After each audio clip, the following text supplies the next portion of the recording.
O schimbare. Vreau să fiu o schimbare nouă. Arta e puterea și adevărul schimbă pe om, îl întoarce.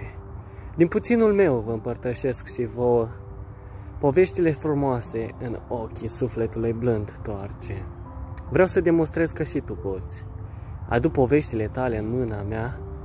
Haide să te învăț cum să-ți ții respirația când înnoți. Le voi face paragrafe și refrene în rogvaiv de acvarea. Vreau să-mi acorzi câteva minute din cele 1440. Îți pot lumina multe secrete din greșelile mele. Poți zbura peste stări, trebuie să fii atent și să înțelegi. Nu mi lua pixul din a mea avere.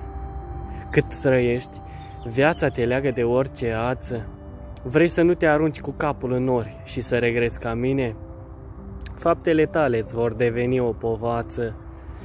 Am avut grijă de voi, dar am uitat că și eu merit ca tine.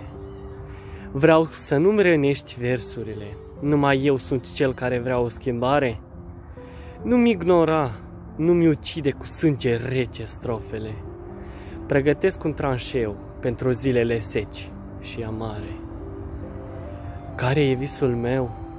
Un nou început.